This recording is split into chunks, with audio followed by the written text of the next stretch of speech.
अस्सलाम वालेकुम मेरे पाकिस्तानी और कश्मीरी गैरतमंद भाइयों।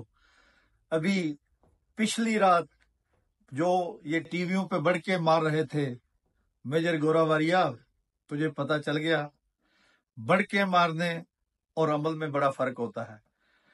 हम तुम लोग को समझा रहे थे कि हम अमन पसंद कौम हैं, जंग नहीं चाहते, ना हमारी ख्वाहिश है जंग।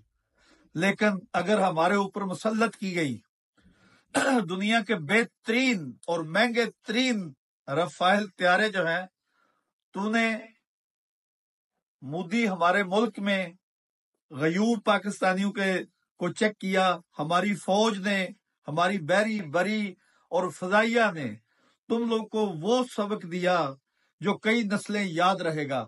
अभी तुम लोगों ने फिर वो सर्जिकल स्ट्राइक का ड्रामा करने की कोशिश की, लेकिन पाकिस्तानी फौज ने अपनी कौम का सर 1965 से लेकर आज तक बुलंद रखा है और इंशाल्लाह बफजल खुदा ये अपने लोगों को, अपनी कौम का फख्र बुलंद रखेंगे जब तक इस कौम की माओं के बहादुर बच्चे इस मुल्क के कुर्बान होने के लिए तैयार हैं।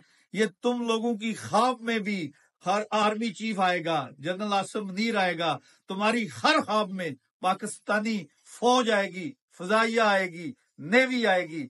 पाकिस्तानी कौम अपनी फौज के साथ सीसा पलाई द्वार की तरह खड़ी है और ओवरसीज पाकिस्तानी जो है, आज आप सोशल मीडिया पे देख ले, गयूर पाकिस्तानी जो है उनका सर फख्र से बुलंद हो गया है और उनका एक ही नारा है, पाकिस्तान पैंदाबाद, फौजे पाकिस्तान जिंदाबाद।